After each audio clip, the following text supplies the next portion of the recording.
Hello students, welcome to your channel Partho's physics where you can learn with फान।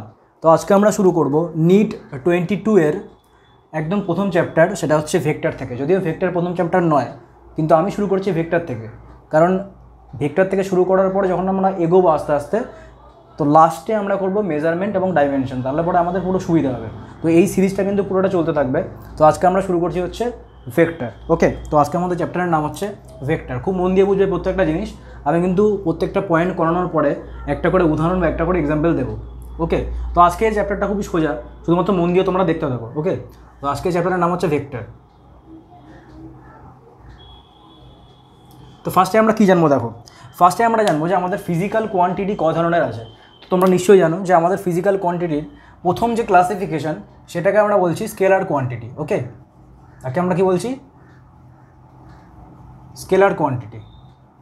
তো what is scalar quantity? তো scalar quantity বলা হয় যেই ফিজিক্যাল কোয়ান্টিটির শুধুমাত্র ম্যাগনিটিউড রয়েছে কিন্তু কোনো ডিরেকশন নেই, তাকে বলা হয় স্কেলার কোয়ান্টিটি। ওকে, তো যেই ফিজিক্যাল কোয়ান্টিটির শুধুমাত্র ম্যাগনিটিউড রয়েছে কিন্তু কোনো ডিরেকশন নেই, তাকে আমরা বলবো ফিজিক্যাল কোয়ান্টিটি। তো ম্যাগনিটিউড রয়েছে কিন্তু ডিরেকশন নেই, তো ম্যাগনিটিউড থাকবে কিন্তু ডিরেকশন থাকবে না। এরপরে আমরা চলে আসি ভেক্টর কোয়ান্টিটি। আচ্ছা, স্কেলার কোয়ান্টিটির আমরা যদি উদাহরণ নিই বা এক্সাম্পল নিই, তাহলে পরে কী হবে? সেটা হবে লেংথ, তারপরে হবে টাইম, তারপরে হবে তোমার ব্রেথ। তো এগুলো হচ্ছে সব স্কেলার কোয়ান্টিটির একটা করে এক্সাম্পল। তো এক্সাম্পলগুলো আমি এখানে লিখে দিচ্ছি। এক্সাম্পলগুলো কী হবে বুঝতেই পারছো? লেংথ, ওকে, তারপর হবে মাস, তারপর হবে ব্রেথ। যদিও ব্রেথ লেখার কোনো দরকার নেই, কারণ ব্রেথ আর লেংথ কিন্তু একই ধরনের প্রায়, ঠিক আছে, অ্যাজ এ স্কেলার কোয়ান্টিটি। তারপর হবে ব্রেথ, তারপর টাইম। তো এগুলো হচ্ছে সব স্কেলার কোয়ান্টিটি। ওকে, তো এরপরে আমরা চলে আসি ভেক্টর কোয়ান্টিটিতে। ওকে, এরপরে আমরা চলে আসি ভেক্টর কোয়ান্টিটিতে। তো ভেক্টর কোয়ান্টিটি কাকে বলে? নিশ্চয়ই তোমরা জানো যে ভেক্টর কোয়ান্টিটি বলা হয় যে সমস্ত ফিজিক্যাল কোয়ান্টিটির ম্যাগনিটিউড এবং ডিরেকশন দুই রয়েছে, তাদেরকে বলা হয় ভেক্টর কোয়ান্টিটি। ওকে, তো ভেক্টর কোয়ান্টিটি হচ্ছে যে সমস্ত ফিজিক্যাল কোয়ান্টিটি, ওকে, ম্যাগনিটিউড থাকবে, সঙ্গে সঙ্গে ডিরেকশনও থাকবে, তাদেরকে আমরা বলবো ভেক্টর কোয়ান্টিটি। তো ভেক্টর কোয়ান্টিটির আমরা যদি এক্সাম্পল নিই, তাহলে পরে কী হবে? ভেক্টর কোয়ান্টিটির এক্সাম্পল তোমরা নিশ্চয়ই বুঝতেই পারছো। ফোর্স হবে, মোমেন্টাম হবে, ওকে, এরপর কী হবে? ডিসপ্লেসমেন্ট হবে। তো এরকম অনেক কিছু আছে যেগুলো হচ্ছে সব ভেক্টর কোয়ান্টিটির এক্সাম্পল। তো এবার কোশ্চেন আসছে যে ম্যাগনিটিউড রয়েছে, ডিরেকশন রয়েছে, তো কারেন্ট তো কারেন্ট কী ধরনের রাশি? কারণ কারেন্টের ম্যাগনিটিউড রয়েছে, সঙ্গে সঙ্গে ডিরেকশন রয়েছে, তার মানে কারেন্ট কি আমরা ভেক্টর রাশি বলতে পারি? না, কারেন্ট কিন্তু ভেক্টর রাশি নয়। তো দেখো, যেহেতু কারেন্ট ভেক্টর রাশি নয়, তার মানে আমরা কি স্কেলার রাশি বলতে পারি বা স্কেলার কোয়ান্টিটি বলতে পারি? না, স্কেলার কোয়ান্টিটি কিন্তু বলতে পারি না, কারণ এই ক্ষেত্রে কিন্তু ডিরেকশন রয়েছে। তার মানে না কারেন্ট ভেক্টর কোয়ান্টিটি, না কারেন্ট স্কেলার কোয়ান্টিটি। তো কারেন্টকে আমরা বলবো কিন্তু টেনসার কোয়ান্টিটি। কারেন্টকে আমরা কি বলবো? টেনসার কোয়ান্টিটি। তার মানে দেখো, স্কেলার কোয়ান্টিটি আর ভেক্টর কোয়ান্টিটি বাদ দিয়েও আরও একটা কোয়ান্টিটি অ্যাড হলো এর সঙ্গে, যার নাম হচ্ছে টেনসার কোয়ান্টিটি। এই টেনসার কোয়ান্টিটি কিন্তু তোমাদের সিলেবাসে নেই, সুতরাং পড়ার কোনো দরকার নেই। সুতরাং তোমরা শুধু জেনে রাখো যে টেনসার কোয়ান্টিটি কী। টেনসার কোয়ান্টিটি হচ্ছে এমন একটা কোয়ান্টিটি, না এটা কোনো স্কেলার কোয়ান্টিটি, না এটা কোনো ভেক্টর কোয়ান্টিটি, কিন্তু ম্যাগনিটিউড রয়েছে এবং ডিরেকশন রয়েছে, এবং যেই প্লেনের ওপর এটা অ্যাক্ট করছে, যেই প্লেনের ওপর এই ফিজিক্যাল কোয়ান্টিটিটা অ্যাক্ট করছে, সেই প্লেনটা শুধুমাত্র রয়েছে, তার মানে তাকে আমরা বলবো কি? টেনসার কোয়ান্টিটি। তার মানে 3 নম্বরে কে আসলো? 3 নম্বরে চলে আসলো টেনসার কোয়ান্টিটি। এই টেনসার কোয়ান্টিটি তোমাদের নেই, তবু আমি এখানে লিখে দিচ্ছি। টেনসার কোয়ান্টিটি কী আসলো? টেনসার কোয়ান্টিটি কী আসলো? যে এখানে ম্যাগনিটিউড রয়েছে, ডিরেকশন রয়েছে, এবং কি রয়েছে? Plan of action. তো এর আরও একটা উদাহরণ কী আছে? এর আরও একটা উদাহরণ হবে এক্সাম্পল যদি দিই আমি, কারেন্ট তো থাকবেই, কারেন্টের পাশাপাশি কী হবে? একটা স্ট্রেস মানে কিন্তু ওই তোমার ওই কী বলে, ফ্রাস্ট্রেশন না, কিন্তু মানে মানুষের যে ফ্রাস্ট্রেশন ওটা কিন্তু একদমই না। স্ট্রেস মানে হচ্ছে যেটা আমরা পরে পড়বো, স্ট্রেস। তো এগুলো হচ্ছে সব টেনসার কোয়ান্টিটির উদাহরণ। ওকে, তো দেখো, এবার কোশ্চেনটা হচ্ছে যে এখানে আমি এই যে 1 আর 2, এই যে 1 নম্বর স্কেলার কোয়ান্টিটি বললাম আর 2 নম্বরে ভেক্টর কোয়ান্টিটি বললাম, এই দুটো কোয়ান্টিটির ক্ষেত্রে ম্যাগনিটিউড আর ডিরেকশনের কথা বললাম, এই ম্যাগনিটিউড আর ডিরেকশন বাদ দিয়ে কি কিছু রয়েছে যার মাধ্যমে আমরা স্কেলার কোয়ান্টিটিকে বা ভেক্টর কোয়ান্টিটিকে ডিফাইন করতে পারবো? হ্যাঁ অবশ্যই। যেটা সবচেয়ে বেশি ইম্পর্টেন্ট, যেটা আমি এখন করাবো, সেটা কি?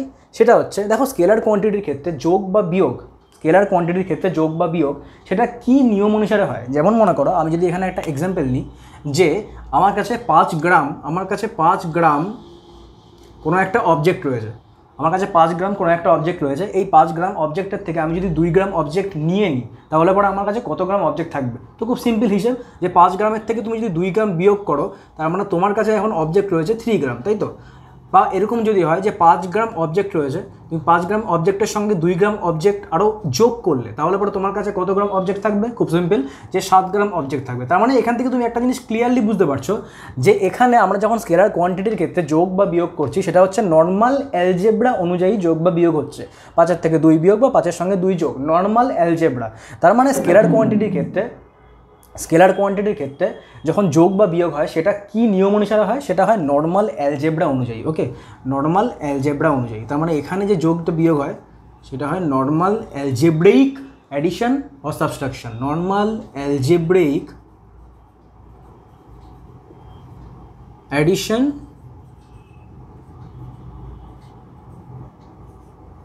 और সাবট্রাকশন। ওকে, এটা কিন্তু ভীষণ ইম্পর্টেন্ট।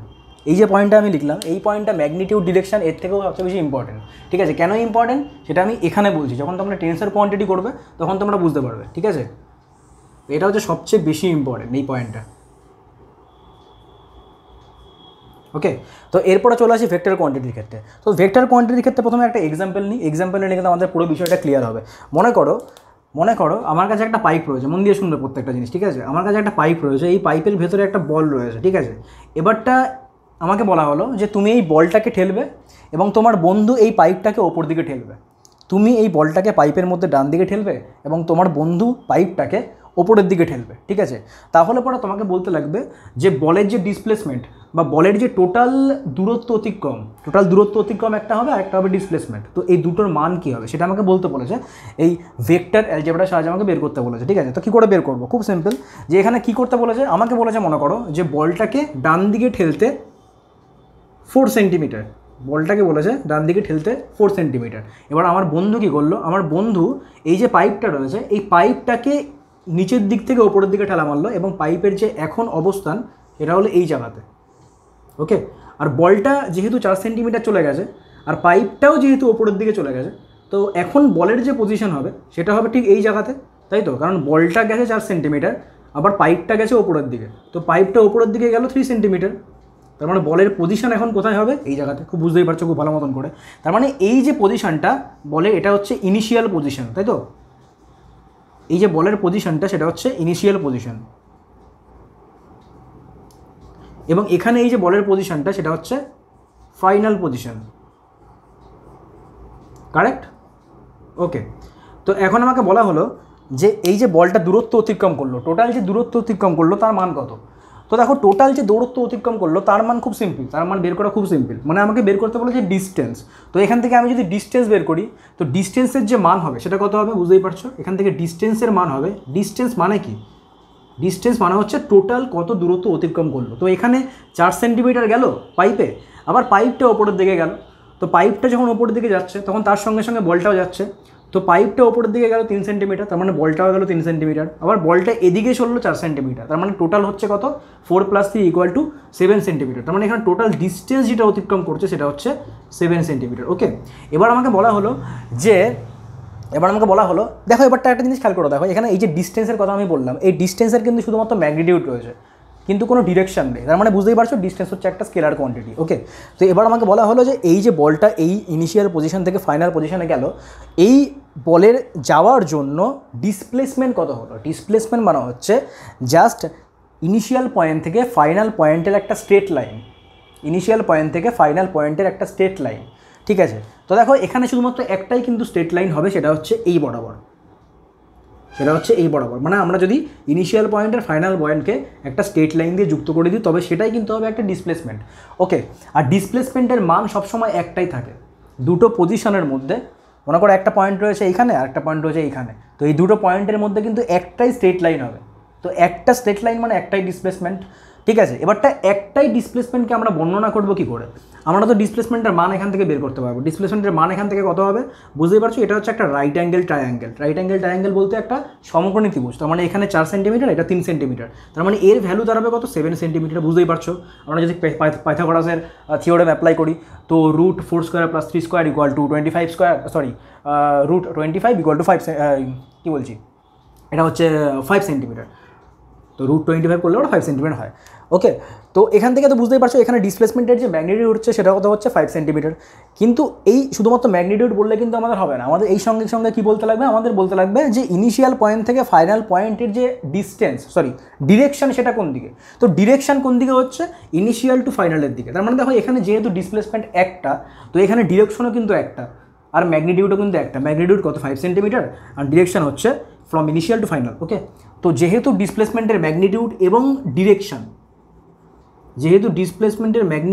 ডিরেকশন দুটোই রয়েছে, তো এখানে কি করতে হচ্ছে, এখানে কিন্তু নর্মাল যোগ বা বিয়োগ করলে পরে আমাদের হবে না, ঠিক আছে। ম্যাগনিটিউড বের করার জন্য আমাদের কি করতে লাগবে, ভেক্টর অ্যালজেব্রার সাহায্যে, ভেক্টর অ্যালজেব্রা কি সেটা আমরা পরের ক্লাসে আলোচনা করব। ভেক্টর অ্যালজেব্রার সাহায্যে অ্যাডিশন বা সাবট্রাকশন, যেখানে সাবট্রাকশন প্রয়োজন সেখানে সাবট্রাকশন, যেখানে অ্যাডিশন প্রয়োজন সেখানে অ্যাডিশন। তো এখানে আমরা কি করতে লাগবে, নর্মাল অ্যাডিশন। তো অ্যাডিশন যদি আমরা ভেক্টরের সাহায্যে করি, ভেক্টর অ্যালজেব্রার সাহায্যে করি, তবে দেখতে পাবে এখানে যে ম্যাগনিটিউড বেরোচ্ছে সেটা কত বেরোচ্ছে 5 সেন্টিমিটার। ওকে, তার মানে এখানে ডিরেকশন ম্যাগনিটিউড দুটোই রয়েছে, তাই এটা হচ্ছে একটা ভেক্টর কোয়ান্টিটি, ঠিক আছে। এবং এখানে আমরা কিসের সাহায্য নিলাম, এখানে আমরা সাহায্য নিলাম vector algebraic addition of subtraction, অর্থাৎ ভেক্টরের ক্ষেত্রে অ্যাডিশন বা সাবট্রাকশন করার জন্য আমাদের কিসের সাহায্য নিতে লাগবে, ভেক্টর অ্যালজেব্রার সাহায্য নিতে লাগবে। তার মানে এখানে আমরা কিসের সাহায্য নেব, ভেক্টর অ্যালজেব্রা। ওকে, কিসের সাহায্য নেব, ভেক্টর অ্যালজেব্রা। মোস্ট ইম্পর্টেন্ট এই দুটো পয়েন্ট হচ্ছে মোস্ট ইম্পর্টেন্ট।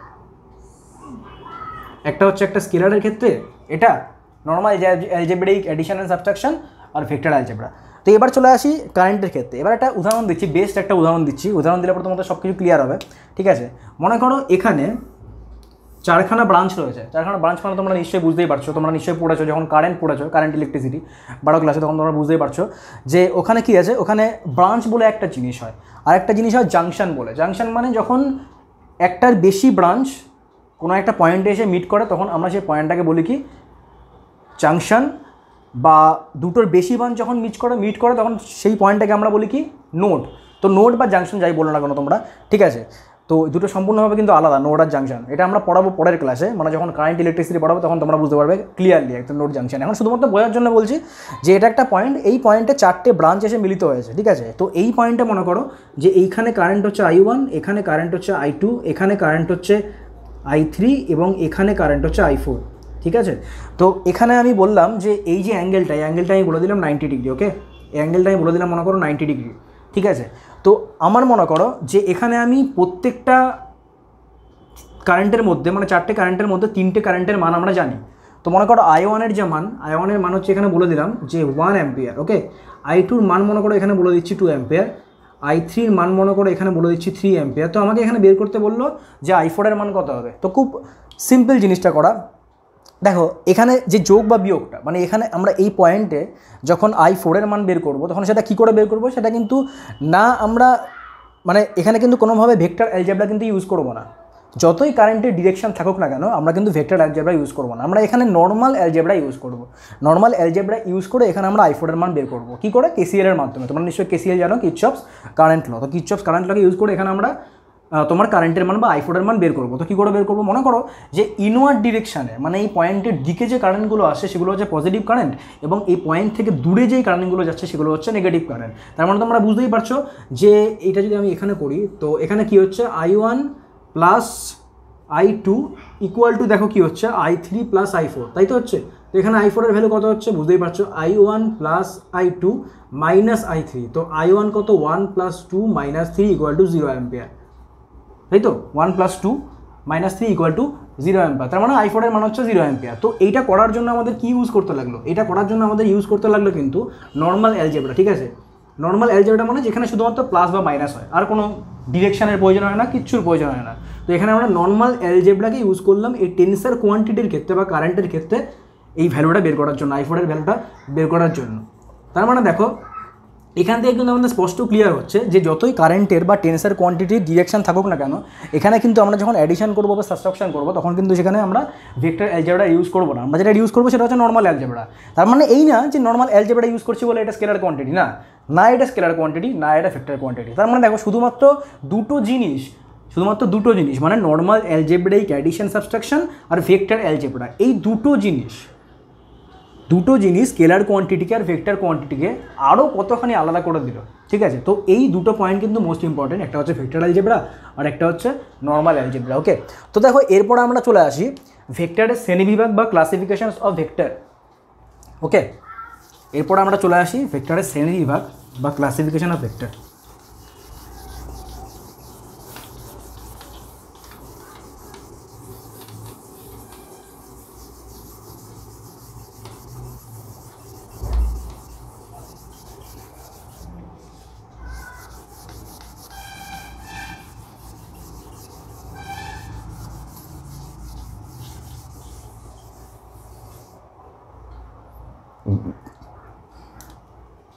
তো এখানে আমরা লিখছি পয়েন্ট দিয়ে, 1 নম্বর দিয়ে লিখি, সরি আমরা পয়েন্ট দিয়ে লিখি যে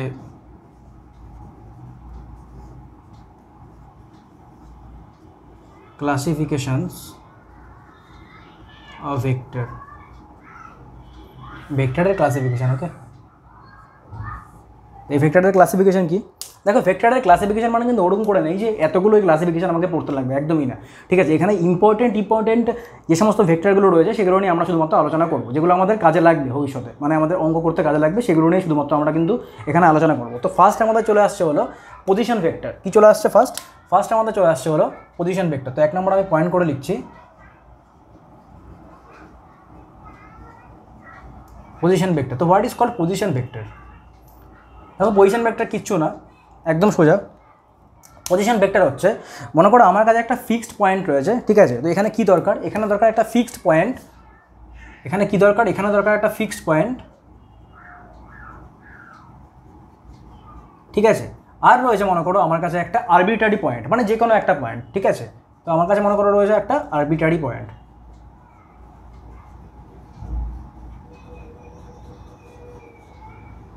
তো দেখো এই যে আরবিট্রারি পয়েন্টটা রয়েছে, এই আরবিট্রারি পয়েন্টটা এই ফিক্স পয়েন্টের সাপেক্ষে আমি কী করে বোঝাবো? এই আরবিট্রারি পয়েন্টটাকে এই ফিক্স পয়েন্টের সাপেক্ষে আমি ভেক্টরের সাহায্যে কী করে বোঝাবো? খুব সিম্পল। মনে করো আমার কাছে একটা এক্সিস রয়েছে, 3টে এক্সিস রয়েছে, একটা হচ্ছে এক্স, একটা হচ্ছে ওয়াই আর একটা হচ্ছে জেড। ওকে, তো এটা মনে করো ও পয়েন্ট। ঠিক আছে, তো ওটা হচ্ছে ফিক্সড পয়েন্ট, আর এ মনে করো যে কোনো একটা পয়েন্ট। তো এই ও থেকে এর যে ভেক্টরটা সেটা আমরা কী করে বোঝাবো? ও থেকে এ পর্যন্ত একটা দাগ কাটবো, আর এই ডিরেকশন কী হবে? এই ডিরেকশন হবে ফ্রম ও টু এ। তার মানে এই যে ও এ ভেক্টরটা, এই ও এ ভেক্টরটাকেই আমরা বলছি কিন্তু পজিশন ভেক্টর। এই পজিশন ভেক্টরটাকে অনেক সময় আমরা কী করে লিখি? শুধুমাত্র এ ভেক্টর দিয়ে। ঠিক আছে, কারণ আমরা জানি যে যখন আমরা এ ভেক্টরটা লিখছি তখন কিন্তু কোনো একটা ফিক্সড পয়েন্টের সাপেক্ষেই লিখছি। তো যখন এ ভেক্টর লিখবে তখন বুঝেই যাবে যে ওখানে একটা ফিক্সড পয়েন্ট অলরেডি রয়েছে। তো ফিক্সড পয়েন্টটা দেওয়ার সবসময় দরকার পড়ে না যখন আমরা নর্মাল কোনো ম্যাথমেটিক্যাল সলিউশন বা ম্যাথমেটিক্যাল যখন কোনো প্রবলেম করি, তখন কিন্তু দেওয়া থাকে না যে ও এ ও বি, এমন দেওয়া থাকে না, শুধুমাত্র এ থাকে, শুধুমাত্র বি থাকে। তখন বুঝে নিতেই হবে যে সেটা একটা পজিশন ভেক্টর বা সেটা একটা নর্মাল ভেক্টর যার একটা ফিক্সড পয়েন্ট অলরেডি রয়েছে। ওকে, তার মানে এখানে যে পজিশন ভেক্টরটা তাকে আমরা কি বলবো? ও এ ভেক্টর। তো ও এ ভেক্টরটাকে অনেক সময় কি ভেক্টর বলে? শুধুমাত্র এ ভেক্টর, যেখানে অলরেডি কিন্তু আমার জানা আছে যে এর একটা ফিক্সড পয়েন্ট রয়েছে। তার মানে এখানে কি দরকার? পজিশন ভেক্টরের ক্ষেত্রে একটা ফিক্সড পয়েন্ট দরকার, আর দরকার কি? একটা আরবিট্রারি পয়েন্ট দরকার। আরবিট্রারি পয়েন্ট মানে কি? যে কোনো একটা পয়েন্ট। তো ফিক্সড পয়েন্টের সাপেক্ষে আরবিট্রারি পয়েন্টের পজিশনকে বা ভেক্টরকে, আরবিট্রারি পয়েন্টকে ভেক্টরের সাহায্যে তুমি কী করে বর্ণনা করবে? অবভিয়াসলি এখানে এক্স ওয়াই জেড যদি 3টে অ্যাক্সিস হয়, মানে একটা 3D অ্যাক্সিস হয়, তাহলে বা একটা কোঅর্ডিনেট সিস্টেম হয়, তাহলে পরে এর যে পয়েন্টটা অর্থাৎ এর যে অরিজিনটা সেটা হবে একটা ফিক্সড পয়েন্ট, আর এ হবে একটা আরবিট্রারি পয়েন্ট। তো ও একে আমরা কি করে দেখাবো? ও থেকে এ পর্যন্ত একটা সরলরেখা আঁকবো এবং ডিরেকশন কী হবে? এর ডিরেকশন হবে ফ্রম ও টু এ। ওকে, তো ও এ হচ্ছে একটা পজিশন ভেক্টর যাকে আমরা অনেক সময় এই হিসাবেও বলে থাকি। তো এটা গেল পজিশন ভেক্টর। তো এরপর আমরা চলে আসি ইকুয়াল ভেক্টর। ওকে, তো ইকুয়াল ভেক্টরটা খুব মন দিয়ে দেখবে। ইকুয়াল ভেক্টর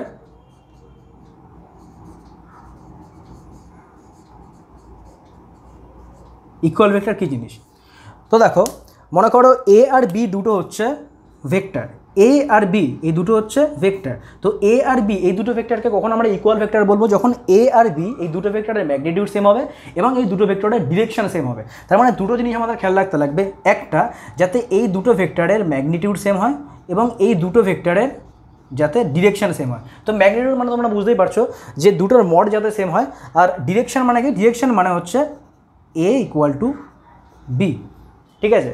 তো এটাকে যদি আমরা একবারে লিখি, ম্যাগনিটিউড আর ডিরেকশন এই দুটোকে যদি আমরা একসাথে লিখি, তাহলে কী করে লিখবো? এ ইকুয়াল টু বি। এখানে কিন্তু কোনো রকম মড বসাবে না, ঠিক আছে? এর মাধ্যমে আমরা কি বুঝতে পারছি? Magnitude same. আর এর মাধ্যমে আমরা কি বুঝতে পারছি? এর মাধ্যমে আমরা বুঝতে পারছি magnitude same plus direction same. তো এই দুটো হচ্ছে ইকুয়াল ভেক্টর। ওকে, তো দেখো এখন যদি আমি বলি যে এই ইকুয়াল ভেক্টরের মধ্যে আমি যদি বলি যে আমার কাছে দুটো ভেক্টর রয়েছে, এই দুটো ভেক্টরের যে ম্যাগনিটিউড, এই ম্যাগনিটিউড হচ্ছে একটার এ মড এ আর একটা হচ্ছে মড বি, এই দুটো হচ্ছে ইকুয়াল। ওকে, আমি কি বললাম? আমার কাছে দুটো ভেক্টর রয়েছে, এটা বাদ দাও, ওপরেরটা বাদ দাও, শুধুমাত্র নিচেরটা দেখো।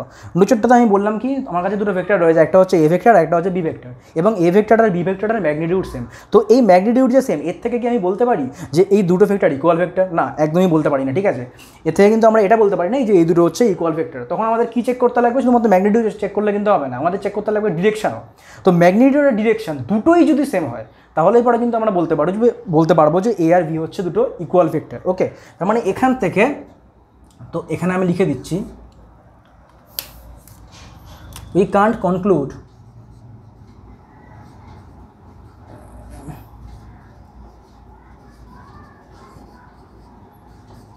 that, এটাকে এখানে লিখি, ঠিক আছে? that A and B are equal vector.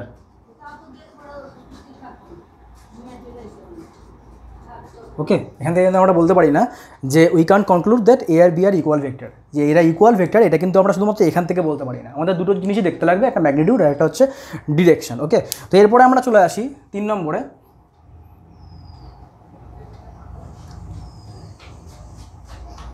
এবার আমরা চলে আসি 3 নম্বরে আমাদের যেটা আছে সেটা হচ্ছে প্যারালাল ভেক্টর। ওকে, তো 3 নম্বরে আমাদের রয়েছে প্যারালাল ভেক্টর। তো প্যারালাল ভেক্টর কী জিনিস?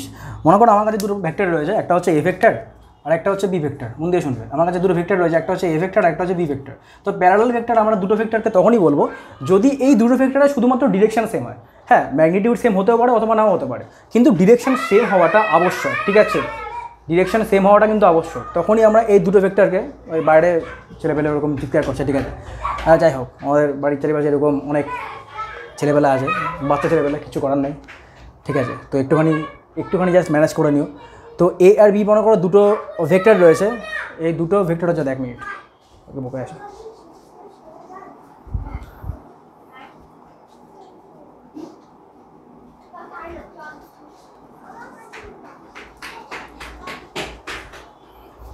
তো গেছে।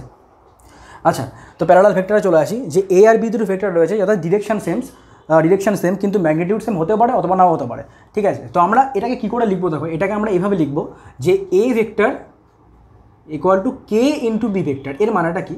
এর মানেটা হচ্ছে এ ভেক্টর আর বি ভেক্টরের ডিরেকশন সেম, কিন্তু এর যে ম্যাগনিটিউড সেটা হচ্ছে বি এর ম্যাগনিটিউডের স্কেলার মাল্টিপল। এর ম্যাগনিটিউড বি এর ম্যাগনিটিউডের স্কেলার মাল্টিপল, ঠিক আছে?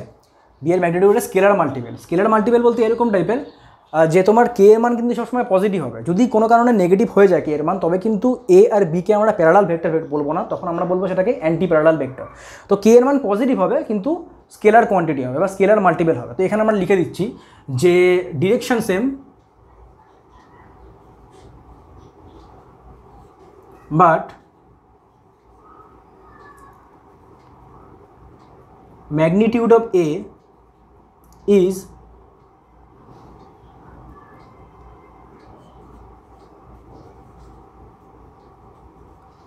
Positive scalar multiple. একদম ডিফাইন করে দিলাম পজিটিভ, ঠিক আছে? একদম ডিফাইন করে দিলাম, তাহলে পরে তোমাদের বুঝতে সুবিধা হবে। Scalar multiple of B. Okay, তো এটা গেল প্যারালাল ভেক্টর। তো কে এর মান এখানে পজিটিভ, মানে তোমার যা খুশি হতে পারে, 1 2 3 ফ্র্যাকশনও আসতে পারে, কোনো সমস্যা নেই। ওকে, তো এরপরে আমরা চলে আসি 4 নম্বরে। 4 নম্বরে যেটা আসছে সেটা হচ্ছে বুঝতেই পারছো anti parallel vector.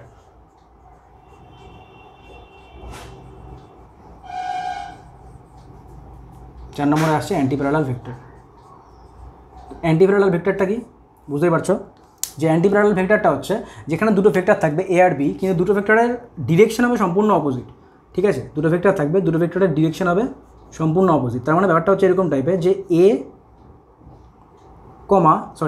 Equal to minus K into B. Okay, তো দেখো এখানে একটা জিনিস যদি বলি আমি, তবে কি বলবো, দেখো এখানে দেখো বুঝতেই পারছো এটা দেখে যে এ আর বি এর যে ম্যাগনিটিউড সেটা হচ্ছে বি হচ্ছে এ এর স্কেলার মাল্টিপল অথবা এ হচ্ছে বি এর স্কেলার মাল্টিপল, একটা বললেই হলো। কারণ কে এর মান যা খুশি হতে পারে, ফ্র্যাকশানেও আসতে পারে আবার পূর্ণ সংখ্যাতেও হতে পারে। যদি কে এর মান ফ্র্যাকশানে আসে তো কেটাকে যদি এই পাশে নিয়ে আসো তাহলে সেটা পূর্ণ সংখ্যা হবে বা পূর্ণ সংখ্যা নাও হতে পারে। ঠিক আছে, তো অনেকভাবে অনেক কিছু হতে পারে। ঠিক আছে, জাস্ট এখানে বলে রাখলাম আমি স্কেলার মাল্টিপল, যাতে কোনো রকমভাবে কোনো অসুবিধা নয়, কারণ স্কেলার মাল্টিপলের মান, স্কেলারের যে মান সেটা অনেক কিছু হতে পারে। ঠিক আছে, স্কেলার মানে কিন্তু শুধুমাত্র ম্যাগনিটিউডের কথা আমি বলছি, স্কেলার মানে আবার স্কেলার কোয়ান্টিটিতে চলে যাবো না, স্কেলার মানে জাস্ট ম্যাগনিটিউড বাস।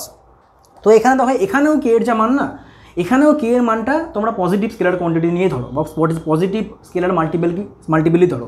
কারণ দেখো এখানে অলরেডি কিন্তু আমি মাইনাস চিহ্ন দিয়েই দিয়েছি। তো মাইনাস চিহ্ন যদি দিয়েই দিই তো কে এর মান যদি তুমি নেগেটিভ ধরো না, তাহলে কী হবে, মাইনাসে মাইনাসে প্লাস হয়ে যাবে, তখন কিন্তু আবার অ্যান্টি প্যারালাল ভেক্টর থাকবে না, তখন হয়ে যাবে সেটা প্যারালাল ভেক্টর। তো আমি বলবো কি, আমি সাজেস্ট করবো যখন তোমরা মাইনাস চিহ্ন দিয়ে দিচ্ছ তখন এই কে এর যে ম্যাগনিটিউডটা বা কে এর যে মানটা সেটা কি বলবে, পজিটিভ স্কেলার মাল্টিপলই বলবে। এখানে যেমন পজিটিভ স্কেলার মাল্টিপল আমি ডিফাইন করে দিয়েছি, ঠিক তেমনি এখানেও কিন্তু পজিটিভ স্কেলার মাল্টিপলই বলবে, যাতে কোনোভাবে সবচেয়ে সহজভাবে যদি বলতে চাই তাহলে যাতে কোনোভাবে এই এ ইকুয়াল টু প্লাস বি না আসে, বা এখানে যাতে কোনোভাবে এ ইকুয়াল টু মাইনাস বি না আসে। ঠিক আছে, তো এটা কিন্তু খেয়াল রাখো। ঠিক আছে, তো এত জটিল জিনিসে যাওয়ার দরকার নেই, যদি প্লাস হয় তো প্যারালাল ভেক্টর, যদি মাইনাস হয় তো অ্যান্টি প্যারালাল ভেক্টর, খুব সিম্পল। ঠিক আছে, তো এটা গেল তোমার কি বলছি positive scalar multiple of D. তো এখানে কেটাকে লিখে দিচ্ছি, কেটা হচ্ছে also, K is also positive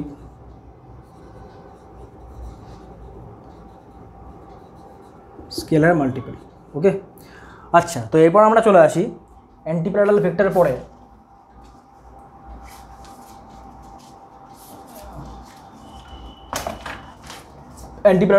আমরা চলে আসি কোলিনিয়ার ভেক্টর।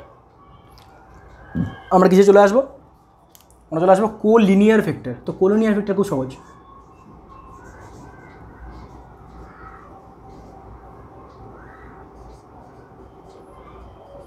তো কোলিনিয়ার ভেক্টর জিনিসটা কি, কোলিনিয়ার ভেক্টর হচ্ছে, মনে করো আমার কাছে অনেকগুলো ভেক্টর রয়েছে, ওই অনেকগুলো ভেক্টরের একটা কমন ভেক্টর থাকবে। ওকে, তো আমার কাছে মনে করো 3-4টা অনেক ভেক্টর রয়েছে, 3-4টে ভেক্টরের একটা কমন ভেক্টর থাকবেই, ওই কমন ভেক্টরটাকে আমরা বলবো কি, কোলিনিয়ার ভেক্টর। মনে করো আমার কাছে 3টে এরকম ভেক্টর রয়েছে, একটা হচ্ছে এ ভেক্টর, আর একটা হচ্ছে বি ভেক্টর, আর একটা মনে করো সি ভেক্টর। তো মনে করো এ ভেক্টরটাকে আমি ডিফাইন করছি এইভাবে, ঠিক আছে। তো বি ভেক্টর যেটা আছে সেটাকে মনে করো আমি এইভাবে ডিফাইন করছি যে বি ইকুয়াল টু 2a। তার মানেটা কি, তার মানেটা হচ্ছে যে এ হচ্ছে কমন ভেক্টর, তার সঙ্গে একটা স্কেলার জাস্ট আমি মাল্টিপল করেছি, মানে স্কেলার একটা গুণ করেছি বা একটা ম্যাগনিটিউড আমি গুণ করেছি। ঠিক আছে, কিন্তু দেখো বিটা কিন্তু এরই একটা অংশ।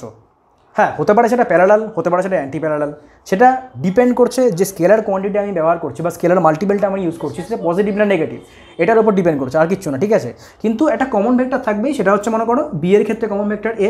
তো আমি কি করে এটাকে আঁকবো, বিটাকে একটু বড় করে আঁকবো। ঠিক আছে, তো এটা হচ্ছে আমার বি ভেক্টর। ঠিক তেমনি মনে করো সি একটা ভেক্টর রয়েছে, এই সি ভেক্টরের যে মান সেটা মনে করো মাইনাস এ ভেক্টর। তার মানেটা কী হচ্ছে দেখো, এখানেও কিন্তু এটা এই যে সি ভেক্টরটা রয়েছে এর কমন ভেক্টরটা কিন্তু এ ভেক্টর, কিন্তু জাস্ট মাইনাস হয়ে যাচ্ছে। তো এখানে জাস্ট যেটা পরিবর্তন হচ্ছে সেটা হচ্ছে স্কেলার মাল্টিপলের পরিবর্তন হচ্ছে। তো স্কেলার মাল্টিপল যা খুশি হতে পারে, ঠিক আছে, সেটা হতে পারে পজিটিভ কোয়ান্টিটি, সেটা হতে পারে কোনো নেগেটিভ কোয়ান্টিটি, কিন্তু যে কমন ভেক্টরটা থাকবে এই 3টে ভেক্টরের যে কমন ভেক্টর সেটা কিন্তু অবভিয়াসলি এ ভেক্টর।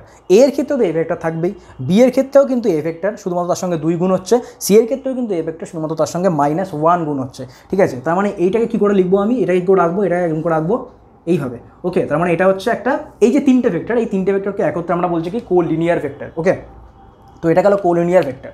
তো এরপরে আমরা যেটা চলে আসবো সেটা হচ্ছে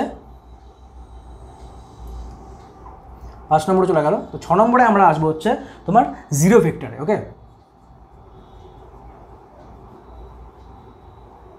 6 নম্বর আমরা চলে আসবো জিরো ভেক্টর। তো জিরো ভেক্টর জিনিসটা কি? এটা খুব সহজ। জিরো ভেক্টর হচ্ছে এমন একটা ভেক্টর যার ম্যাগনিটিউড যেটা বা যেটার মান, সেই মানটা হচ্ছে জিরো এবং এর কোনো নির্দিষ্ট ডিরেকশন নেই। ঠিক আছে, মানে এর ডিরেকশন হচ্ছে আরবিট্রারি ডিরেকশন, যে ডিরেকশনটা আমাদের কোনোভাবেই জানা নেই, তাকে আমরা বলছি কি জিরো ভেক্টর। ঠিক আছে, তো জিরো ভেক্টর আমরা যদি বলি তাহলে কী বলবো, যে এই ভেক্টরের যে ম্যাগনিটিউড পার্টটা রয়েছে, এই ম্যাগনিটিউডের মান তো জিরো, কিন্তু এর যে ডিরেকশন সেটা হচ্ছে আরবিট্রারি। আরবিট্রারি মানে কি? আরবিট্রারি মানে হচ্ছে আমরা ডিরেকশনটা জানি না, এটা হচ্ছে মেন কথা। আরবিট্রারির থেকে সবচেয়ে ভালো যদি আমি বলতে চাই জিনিসটা, তাহলে কি বলবো, যে এটার আমরা ডিরেকশন জানি না। ঠিক আছে, তো not known to us.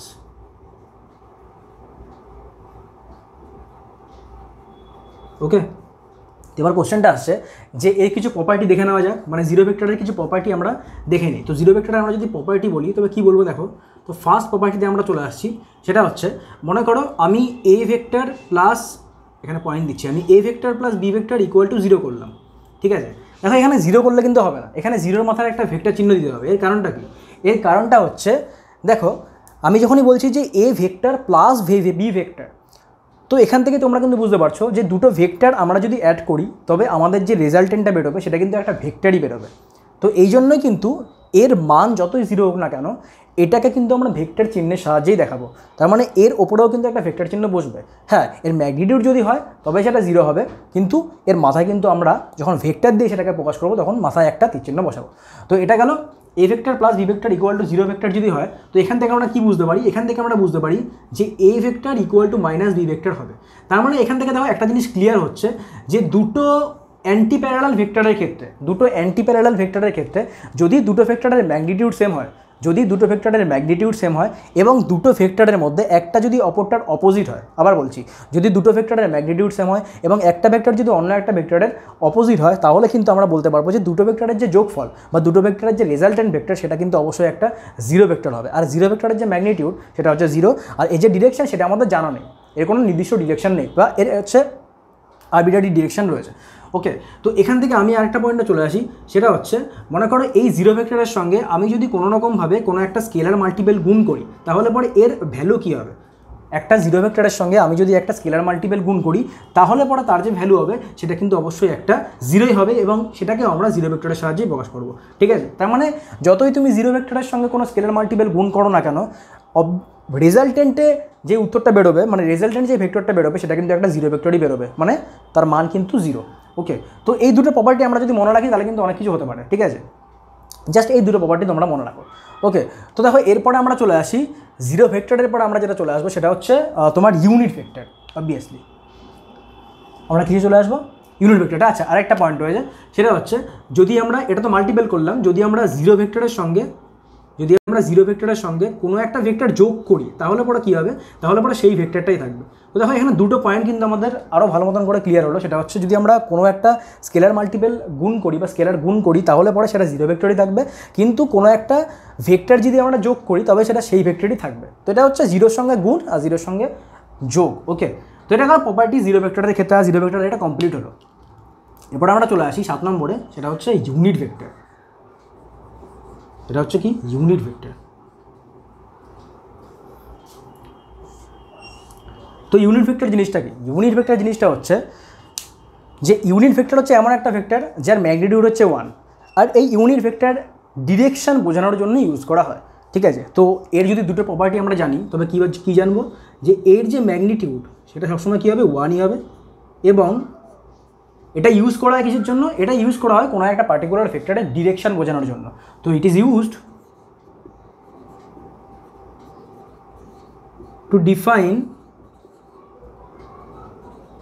the direction of any vector.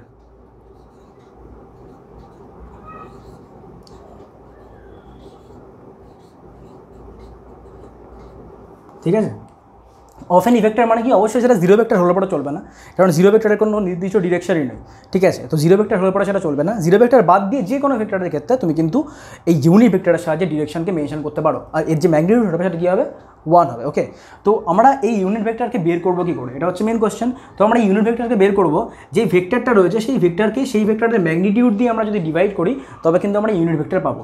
যেমন মনে করো আমার কাছে একটা ভেক্টর রয়েছে, সেটা হচ্ছে এ ভেক্টর। তো আমরা জানতে চাই যে এই যে এ ভেক্টরটা রয়েছে এই ভেক্টরের তোমার ইউনিট ভেক্টর কী হবে। তো প্রথমে বলে রাখি যে আমরা ইউনিট ভেক্টরকে ডিফাইন করব এ ক্যাপের সাহায্যে, ঠিক আছে। ইউনিট ভেক্টরকে আমরা ডিফাইন করব এ ক্যাপের সাহায্যে। তার মানে আমরা এখান থেকে বলতে পারি যে এ ক্যাপের যে মান হবে বা এ ক্যাপ যেটা হবে সেটা কী হবে, সেটা হবে, আমি কি বললাম, যে ভেক্টরকে আমরা যদি এই ভেক্টরের ম্যাগনিটিউড দিয়ে ডিভাইড করি তবে আমরা কী পাবো, তবে আমরা পাবো ইউনিট ভেক্টর। ওকে, তবে আমরা কী পাবো, ইউনিট ভেক্টর পাবো। দেখো এবারটা একটা জিনিস খেয়াল করে দেখো, এই যে এ ভেক্টরটা রয়েছে, এই এ ভেক্টরের যে ডিরেকশন সেটা আমরা কিসের সাহায্যে বোঝাচ্ছি, সেটা আমরা বোঝাচ্ছি কিন্তু এই এ ভেক্টরের সাহায্যে, মানে এই এ ক্যাপের সাহায্যে। মানে আমরা ডিরেকশনকে বোঝানোর জন্য ইউজ করছি কিন্তু ইউনিট ভেক্টর। যেমন মনে করো আমরা সবাই জানি যে আমাদের কাছে যদি তিনটে অ্যাক্সিস থাকে, একটা হচ্ছে এক্স অ্যাক্সিস, একটা হচ্ছে মনে করো ওয়াই অ্যাক্সিস, একটা হচ্ছে মনে করো জেড অ্যাক্সিস, ঠিক আছে। দেখো এখানে অ্যাক্সিস যেটা আঁকছি না আমি, এই অ্যাক্সিস আঁকারও কিন্তু অনেক রুল রয়েছে, জাস্ট আমি আঁকার জন্য আঁকছি আর কিচ্ছু না, ঠিক আছে। তো এক্স অ্যাক্সিস, ওয়াই অ্যাক্সিস আর জেড অ্যাক্সিস রয়েছে। তো তোমরা নিশ্চয়ই জানো যে এক্স অ্যাক্সিস বরাবর মানে পজিটিভ এক্স অ্যাক্সিস বরাবর যে ইউনিট ভেক্টর হয় সেটা কী হয়, I cap plus I cap. Positive Y axis বরাবর যে ইউনিট ভেক্টর হয় সেটা কী হয়, প্লাস জে ক্যাপ। আর পজিটিভ জেড অ্যাক্সিস বরাবর যে ইউনিট ভেক্টর হয় সেটা কী হয়, কে ক্যাপ। ওকে, তো আই ক্যাপ, জে ক্যাপ আর কে ক্যাপ এই তিনটে হচ্ছে ইউনিট ভেক্টর। কি বোঝানোর জন্য, ডিরেকশন বোঝানোর জন্য। কার ডিরেকশন বোঝানোর জন্য, তিনটে অ্যাক্সিসের ডিরেকশন বোঝানোর জন্য, ঠিক আছে। তো এই তিনটে ভেক্টরের ম্যাগনিটিউড কিন্তু 1, কিন্তু এই তিনটে ভেক্টর ইউজ হয়েছে শুধুমাত্র তোমার কী বলছি, ডিরেকশন বোঝানোর জন্য। ওকে, তো এই গেল আমাদের ভেক্টর, 7 নম্বর ভেক্টর। তো আমরা 7 নম্বর ভেক্টরের পাতা চলে আসি, অর্থোগোনাল ইউনিট ভেক্টর আর বেস ভেক্টরস, ঠিক আছে। অর্থোগোনাল ইউনিট ভেক্টরস আর বেস ভেক্টরস, এটা গেল শুধু ইউনিট ভেক্টর। তো এরপর আমরা চলে আসি অর্থোগোনাল ইউনিট ভেক্টরস আর বেস ভেক্টরস। তো আমরা কী করি, এইটা মুছে দিই।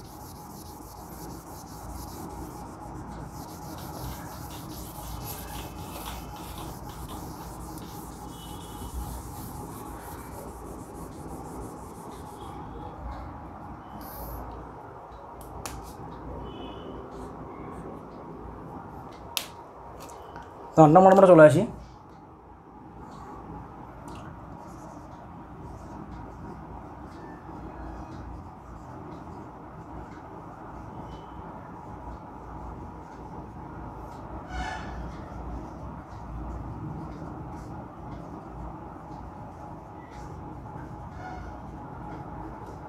অর্থোগোনাল ইউনিট ভেক্টরস আর বেস ভেক্টরস, এটা কি, এটা হচ্ছে দেখো আমরা সাধারণত কোনো একটা বস্তুর ক্ষেত্রে পজিশন বা কোনো এমন একটা কিছু, কোনো একটা ভেক্টরকে বোঝানোর জন্য আমরা ইউজ করি একটা কোঅর্ডিনেট সিস্টেম। তো কোঅর্ডিনেট সিস্টেমের মধ্যে আমরা সবচেয়ে আগে যেটা জানি সেটা হচ্ছে যেই ক্ষেত্রে সব বস্তুকে কোনো একটা পজিশন ভেক্টর বা কোনো একটা পজিশন ভেক্টর হিসেবে দেখানো যায়, সেটা হচ্ছে কোন কোঅর্ডিনেট সিস্টেমে, 3D কোঅর্ডিনেট সিস্টেম, যেটাকে আমরা বলি 3 ডাইমেনশন। তো 3 ডাইমেনশনাল কোনো কয়েকটা কোঅর্ডিনেট সিস্টেম, যেখানে এক্স অ্যাক্সিস রয়েছে, ওয়াই অ্যাক্সিস রয়েছে আর জেড অ্যাক্সিস রয়েছে।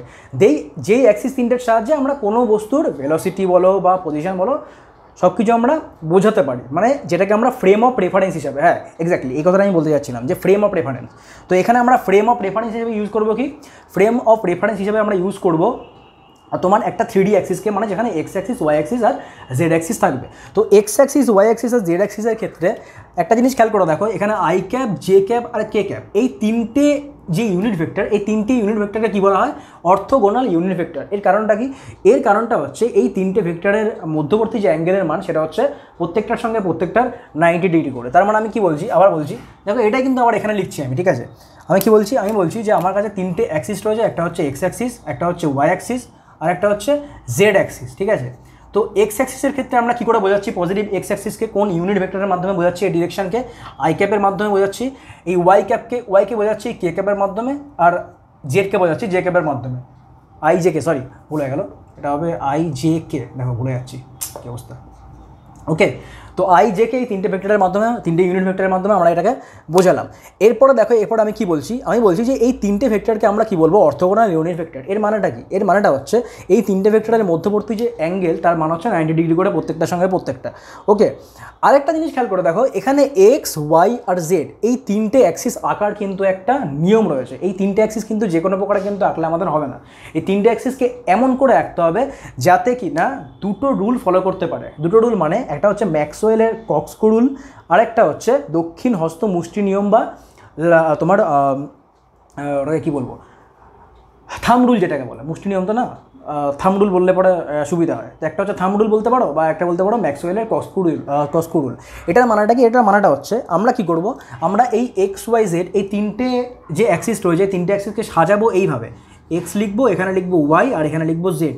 ওকে, তার মানে একটা জিনিস খেয়াল করে দেখো, এক্স আর ওয়াই করলে পরে জেড বরাবর থামটা নির্দেশ করবে, ওয়াই আর জেড করলে পরে এক্স বরাবর থাম নির্দেশ করবে, আবার জেড আর এক্স করলে পরে ওয়াই বরাবর থামটা নির্দেশ করবে। ঠিক বোঝা গেল না জিনিসটা? আমি বুঝিয়ে বলছি, দেখো আমি কি বলছি, এক্স আর ওয়াই করলে পরে আমরা কি পাবো, আমরা পাবো জেড, ওয়াই আর জেড করলে পরে আমরা পাবো কি বরাবর, এক্স বরাবর, আবার এক্স আর ওয়াই করলে পরে আমরা পাবো জেড বরাবর, আবার জেড আর এক্স করলে পরে আমরা পাবো ওয়াই বরাবর। এর মানেটা কি? এর মানেটা হচ্ছে, দেখো আমি এখানে কিভাবে এঁকেছি, এই যে আমি অ্যাক্সিসগুলো এঁকেছি সেগুলো কীভাবে এঁকেছি, এক্স ওয়াই জেড। এবার দেখা যাক আমার যে অ্যাক্সিসটা এঁকেছি সেটা ঠিক আছে কিনা। ওকে, তো দেখো আমি কি বলছিলাম, আমি বলছিলাম যে এখানে দুটো রুল ইউজ করা হয়, একটা হচ্ছে থাম্ব রুল আর একটা হচ্ছে ম্যাক্সওয়েলের কস্কু রুল। তো আমি তোমাদেরকে যেটা সাজেস্ট করবো সেটা হচ্ছে তোমরা ইউজ করো থাম্ব রুল, কারণ থাম্ব রুলটা অনেক বেশি সহজ। কী করে ইউজ করবো দেখো থাম্ব রুলটা, আমরা কি করবো, এক্স থেকে ওয়াইয়ের দিকে ডান হাতের আঙ্গুলগুলোকে ভাঁজ করব, এক্স থেকে ওয়াইয়ের দিকে ডান হাতের আঙ্গুলগুলোকে ভাঁজ করব। ভাঁজ করার পর দেখব আমার যে বুড়ো আঙ্গুল সেটা জেড বরাবর আছে কিনা। এক্স থেকে ওয়াইয়ের দিকে আমরা আঙ্গুলগুলোকে ভাঁজ করব, ভাঁজ করার পর দেখব আমার যে বুড়ো আঙ্গুল সেটা জেড বরাবর আছে কিনা। যদি জেড বরাবর চলে আসে তাহলে পরে ভাববো আমাদের এই অ্যাক্সিস আঁকাগুলো ঠিক হয়েছে। তো দেখা যাক, এক্স থেকে ওয়াইয়ের দিকে তুমি যদি আঙ্গুলগুলোকে ভাঁজ করো তবে দেখবো জেডের যে ডিরেকশন সেটা কি বরাবর, এই দিকে, অর্থাৎ তোমার দিকে। তো ঠিকই আছে জেডের ডিরেকশন। ওকে, তো এরপরে দেখা যায় ওয়াই আর জেড ঠিক আছে কিনা। তো ওয়াই থেকে জেডের দিকে আঙুলগুলোকে ভাঁজ করো, তো ওয়াই থেকে জেডের দিকে আমি যদি আঙুলগুলোকে ভাঁজ করি, আচ্ছা তো দেখো আমি কী বলছিলাম যে ওয়াই থেকে জেডের দিকে আমি যদি আঙুলগুলোকে ভাঁজ করি তবে কী পাবো, তবে পাবো এক্স বরাবর। তো ওয়াই থেকে জেডের দিকে ভাঁজ করলে পরে কীভাবে এক্স বরাবর থাম নির্দেশ করছে। তো ঠিক আছে, তো জেড থেকে এক্সের দিকে আমি যদি ভাঁজ করি, জেড থেকে এক্স মানে এইভাবে যদি ভাঁজ করি, এইভাবে যদি ভাঁজ করি তাহলে আমি পাচ্ছি ওয়াই বরাবর। তো দেখো আমার অ্যাক্সিস আঁকা কিন্তু পুরোপুরি ঠিক আছে, মানে positive X axis, positive Y axis আর পজিটিভ জেড অ্যাক্সিস, এগুলো কিন্তু পজিটিভ, ঠিক আছে।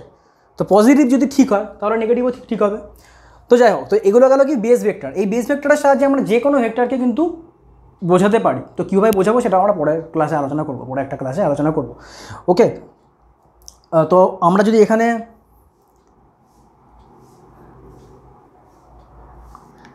ঠিক আছে।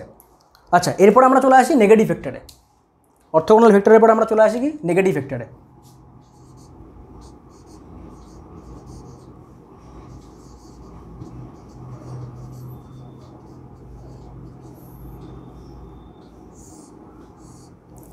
তো নেগেটিভ ভেক্টর কি? নেগেটিভ ভেক্টর হচ্ছে কিচ্ছু না, একদম সোজা নেগেটিভ ভেক্টর, ঠিক আছে। তো মনে করো আমার কাছে দুটো ভেক্টর রয়েছে, একটা হচ্ছে এ ভেক্টর আর একটা হচ্ছে বি ভেক্টর। তো এ ভেক্টরকে বি ভেক্টরের অথবা বি ভেক্টরকে এ ভেক্টরের কখন নেগেটিভ ভেক্টর বলা হবে।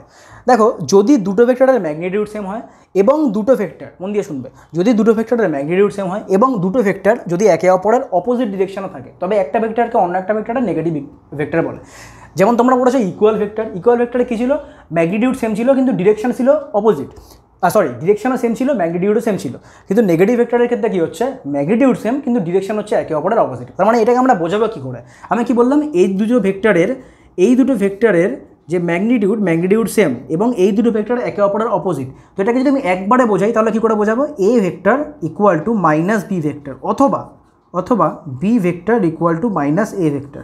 তো এটা হচ্ছে নেগেটিভ ভেক্টর, মানে একটা ভেক্টর অন্য একটা ভেক্টরে নেগেটিভ ভেক্টর। ওকে, তো এরপরে আমরা চলে আসি নেগেটিভ ভেক্টরের পরে আমরা চলে আসি কোটার্মিনাস ভেক্টর। হ্যাঁ, কোটার্মিনাস ভেক্টর।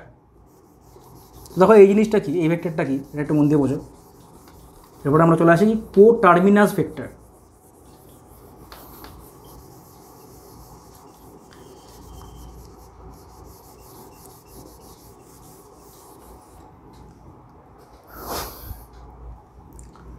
তো এরপরে চলে আসি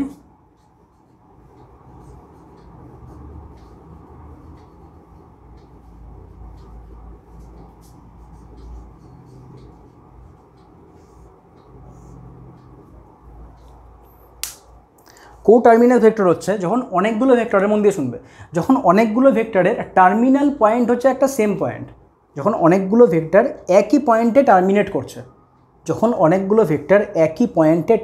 করছে, তখন সেই ভেক্টরগুলোকে বলা হয় কি কোটার্মিনাস ভেক্টর। এর মানেটা কি, এটা যদি আঁকি তাহলে পরে ভালো মতো করে বুঝতে পারবে। মনে করো একটা ভেক্টর রয়েছে এরকম টাইপের, আরেকটা ভেক্টর রয়েছে এরকম টাইপের, আর একটা ভেক্টর মনে করো রয়েছে এরকম টাইপের, ঠিক আছে। দেখো এই একই পয়েন্টে এসে কিন্তু এই তিনটে ভেক্টর একই পয়েন্টে এসে কিন্তু এই তিনটে ভেক্টর টার্মিনেট করছে। তার মানে এই তিনটে ভেক্টরকে আমরা কি বলবো, এই তিনটে ভেক্টরকে আমরা বলবো কিন্তু কো টার্মিনাস ভেক্টর, এ বি আর মনে করো সি, ঠিক আছে। তো এই তিনটে ভেক্টর হচ্ছে কো টার্মিনাস ভেক্টর। তো এরপরে আমরা চলে আসি, তো এখানে লিখে দিই, ঠিক আছে, terminate at same point, multiple vectors terminate at same point. এটা কিন্তু ভেক্টর না আবার,